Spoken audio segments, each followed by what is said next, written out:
Twilight stood under the shower's current, letting the water soak into her mane and coat. The gray ash covering her body was slowly melting off, swirling down through the trough below. Twilight stared down at the flowing gray and blue colors as they twisted into the drain. It seemed surreal. The idea that not only was she doing something so mundane, but that the shower was still working. In this twisted world where everything was broken, locked, or in need of some new part, just finding something that worked the way it was intended to. Twilight pooled some of the drizzling water into her hooves and splashed it to her face. She rubbed her face, feeling the burn of dry eyes sinking in. Her mind was racing with thoughts about what was happening, and yet she felt calm. She moved her hooves and stared at the racing water once more, imagining each of them were her thoughts, some clear, some murky, all spiraling in an unrecognizable pattern. "This doesn't feel real," she muttered to herself. "Have I really become that accustomed to this place? And that it's starting to feel more like the real world than what I've been living for years?" She groaned, covering her face with her hooves. She just let the water flow against her, wanting to feel the constant pulse from the pressure. How long have I been here? It doesn't feel like it's been a day, but... Her mind recalled how many times she'd passed out, how often she'd found herself in a new location, or her mind disoriented. How long have I been outside? Has it been days? A week? Or has it just been a couple of hours? She shook her head, feeling her saturated mane smack against her neck, a reminder that she was quite awake at the moment. I should have Spike and Magus. They might have a better grasp on how much time has passed than I do. She did a quick check over her body, making sure the ash was completely washed away, before turning off the water. She sat for a moment, feeling the water drip off of her before she stood up and gave herself a good shake. Her horn lit up and grabbed a towel from the hanging rack. She pressed against her mane to dry it off, and the remaining water was soaked up in it. Twilight stepped out of the bathroom with a towel draped around her neck, finding herself still on the first floor of Applejack's house. She took a moment to look around the quiet hallway, feeling the emptiness of the house without any of the Apple family living in it. She could hear the occasional whispers of Spike or Magus from the living room down the hall, but it certainly lacked the feeling of life Applejack's house always seemed to exude. Just like every pony else in the town, Applejack and her family were also missing. She tried not to worry about what had become of her friend, but images of Rarity being impaled and the corpse-like appearances of Fluttershy and Rainbow Dash were still fresh in her mind. With a shake of her head, to try and reassure herself, she wandered back into the living room. "Ah, Twilight!" Spike said, getting up from his sitting position by the fireplace. He picked up a small tray that he kept near him and quickly ran over to Twilight. "I wasn't sure how hungry you'd be, since I wasn't sure if you'd eaten or not, so I went ahead and made you a sandwich and tea." He held up the tray with a small triangular sandwich filled with various bits of hay, next to a still steaming cup of brown liquid.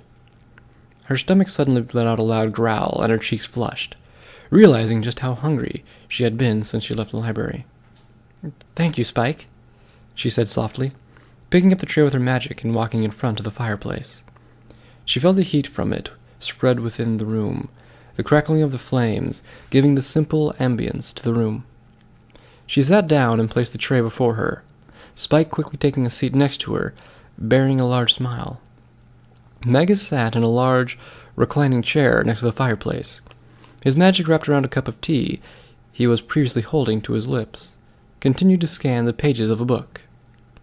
Twilight grabbed the small sandwich between her hooves delicately. She looked at it curiously, tilting it slightly before putting it to her mouth and biting down.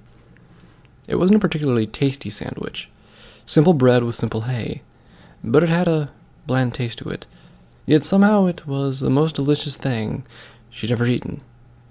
She savored every bite, counting each chew she took of the sandwich before finally swallowing it down.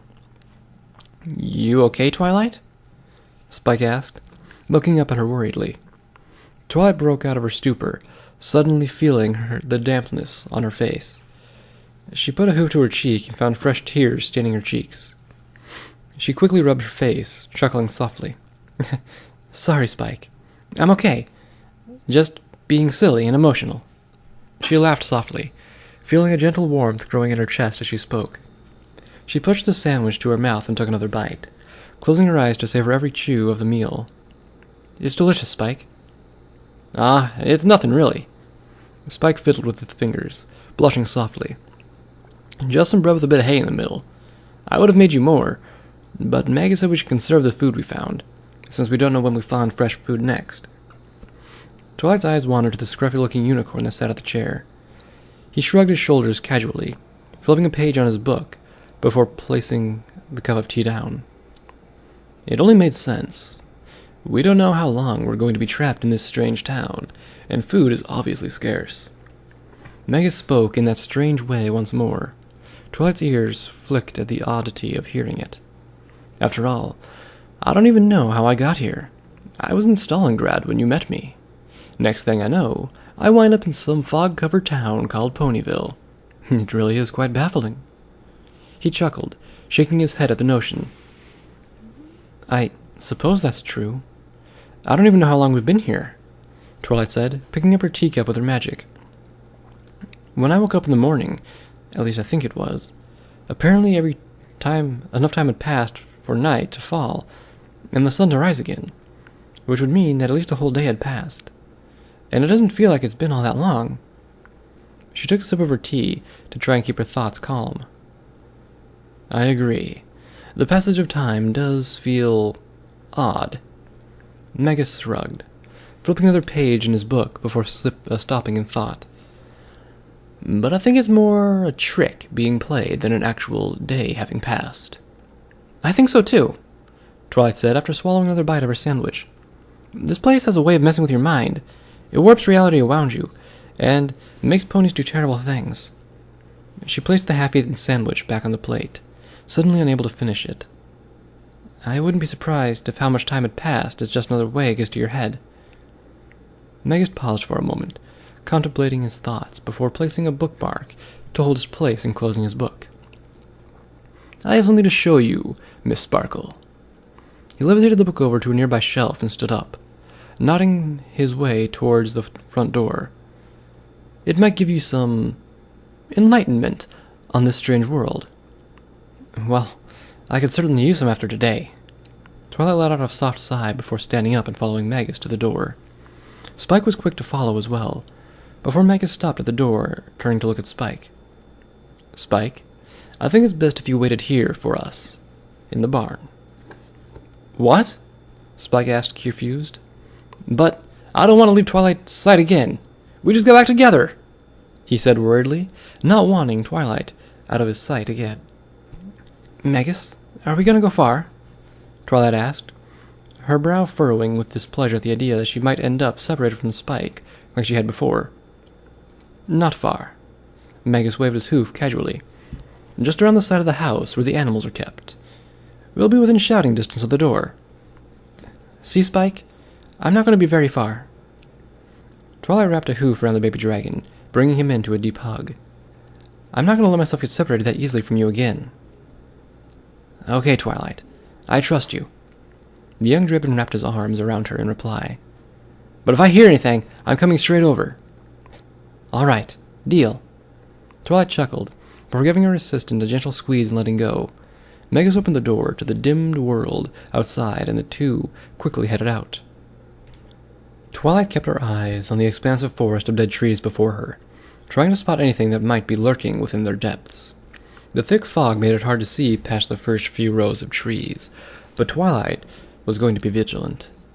Magus stuck close to the edge of the house, walking straight for his destination. His eyes didn't seem to needlessly wander, as he wasn't worried about the monsters that lurked beyond the fog. He came to a stop beside the Applejack's house. He raised a hoof and opened the doors that normally led to where the cows were kept.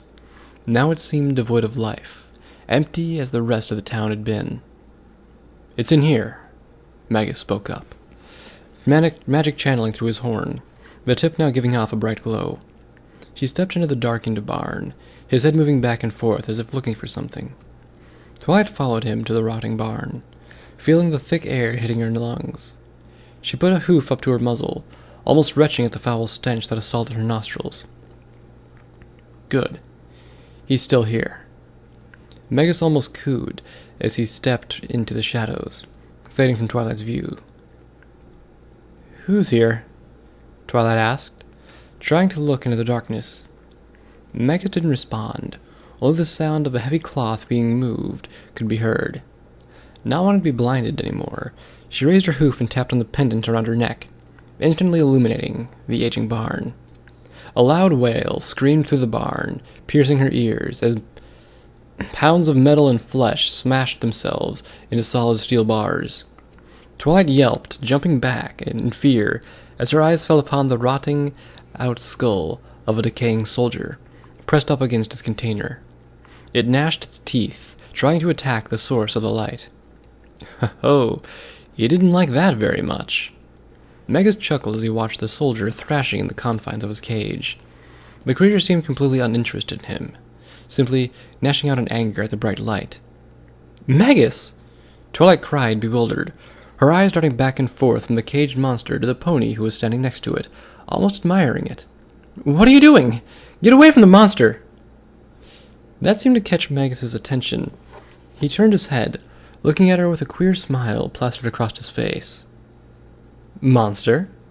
They still look like monsters to you? What?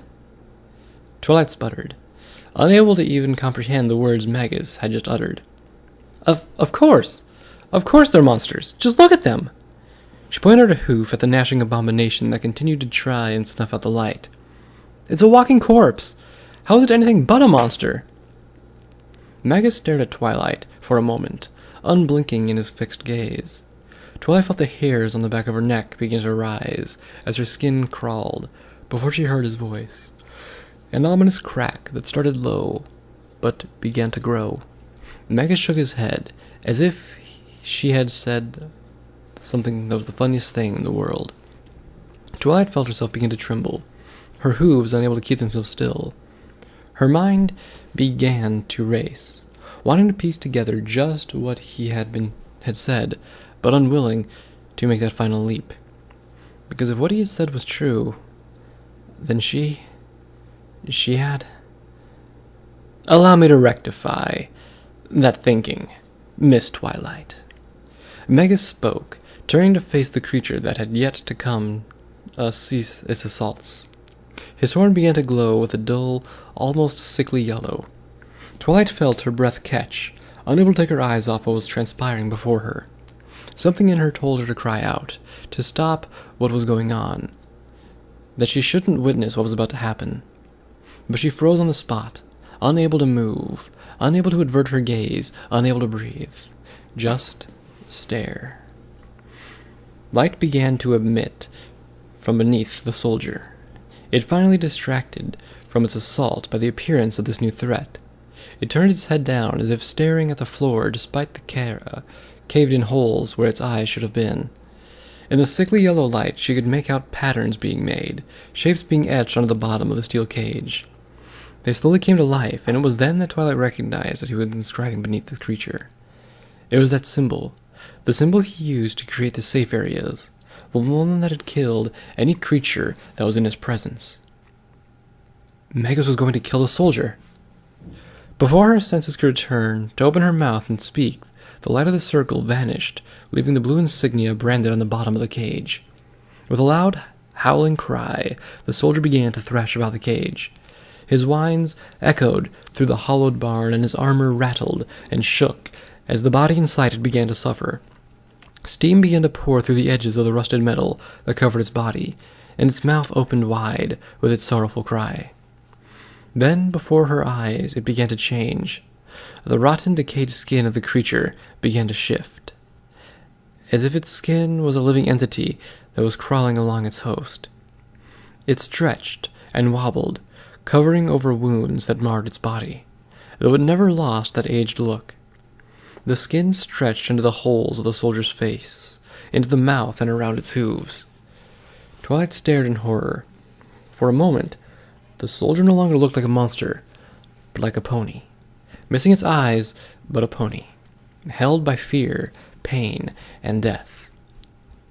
Just as quickly as it came, the moment passed and the skin began to shrivel up once more. squeezing down on the soldier and making it look malnourished and sickly. The skin tightened and began to gray. No longer did it cry out in wails of pain, but a stunned, shocked silence was what followed. Then the creature began to fall apart. Its flesh and bones turned to dust, and then crumbled to the bottom of its cage.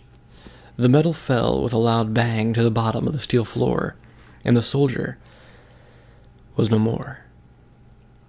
No longer able to carry her weight, Twilight fell to a sitting position, just staring in shocked disbelief at what had happened before her.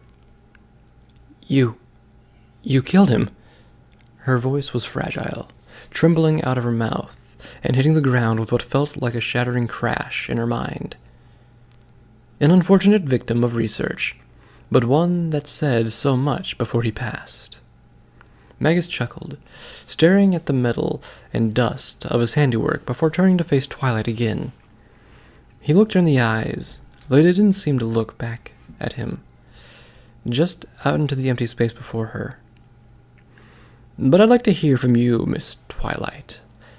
What did you make of this display?"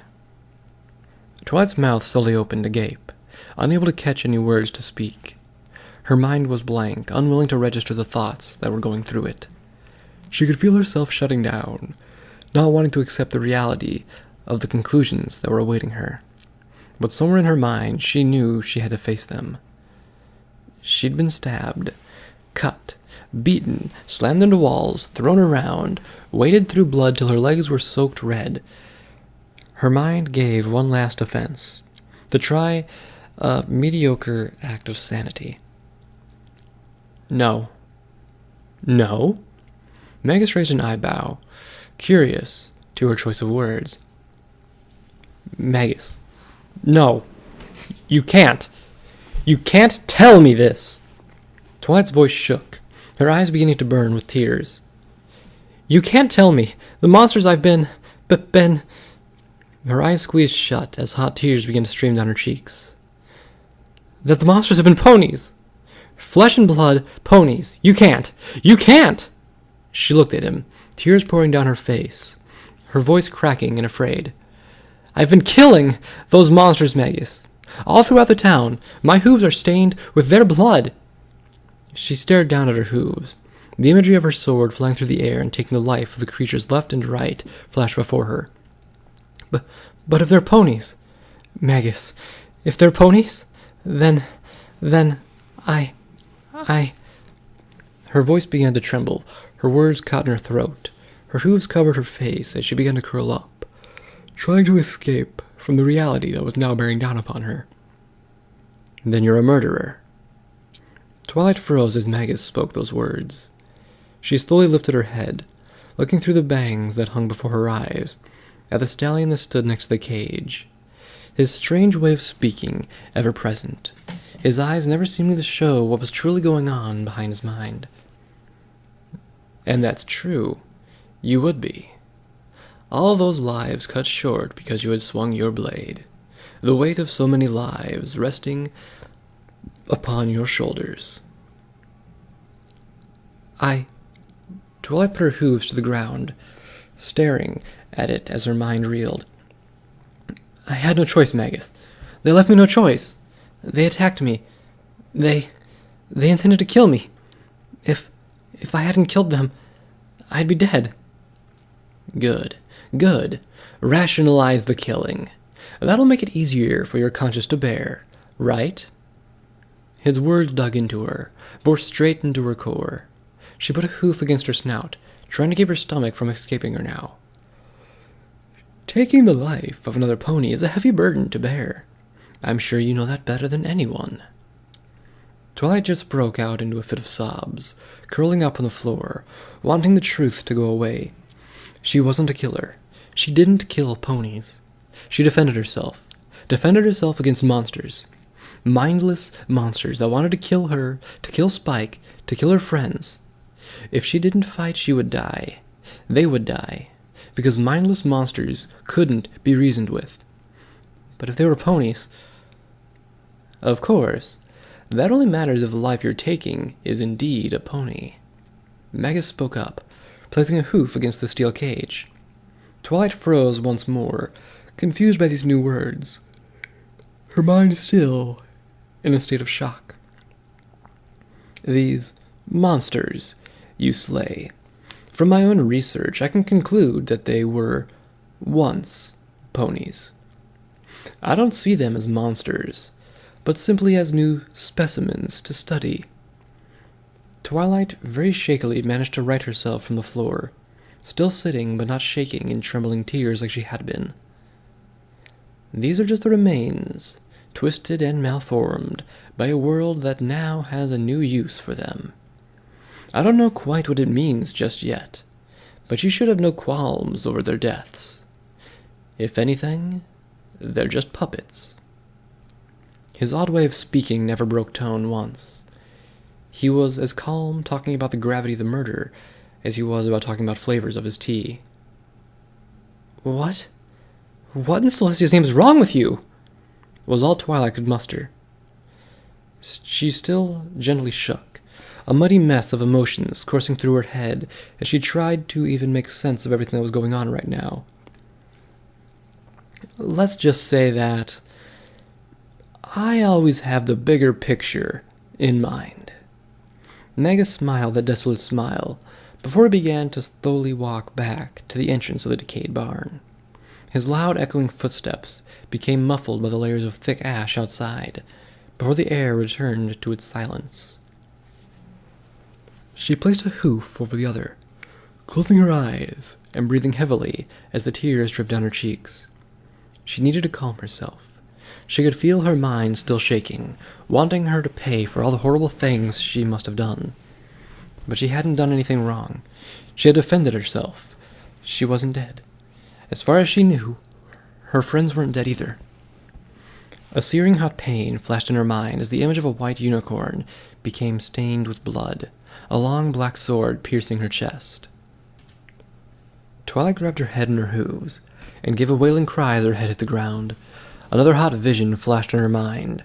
The cadavers of two winged ponies, slowly crawling towards her, begging, asking for love, clawed at her mind.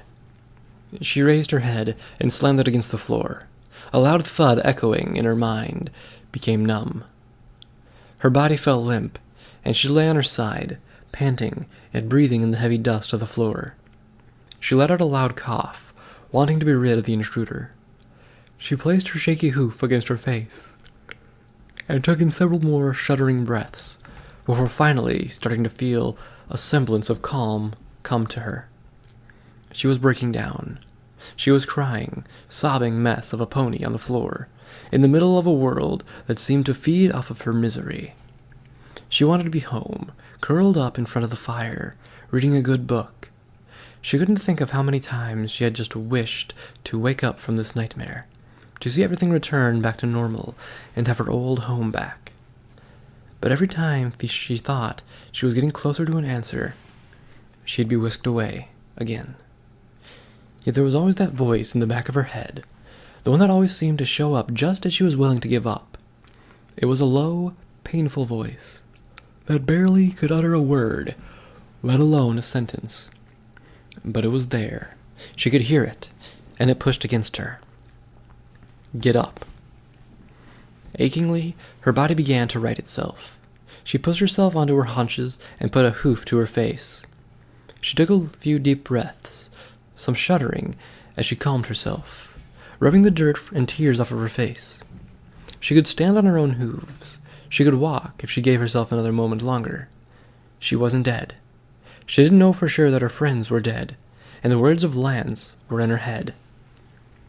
This place is only what I make of it. Twilight spoke aloud, lowering her head and covering both her eyes. If I let it kill me, then I will die. If I let it kill my friends, then they'll die too.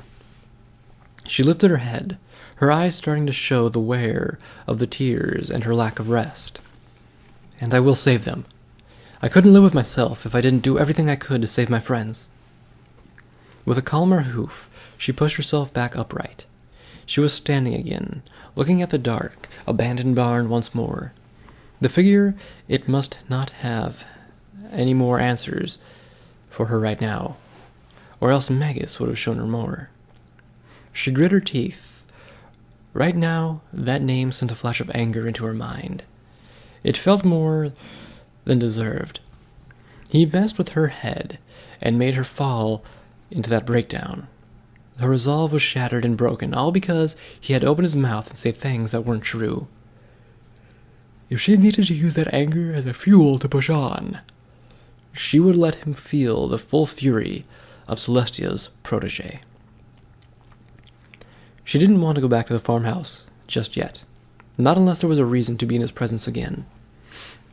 But she didn't want to stay in the musty barn either, not with what she'd just seen. She slowly looked around, her head landing on a second door at the opposite end of where she'd come in. That made sense to her. A barn would have doors on both ends. With a short walk, she reached the door and pushed her hoof against it, opening the barn once more to the quiet and dust-filled air.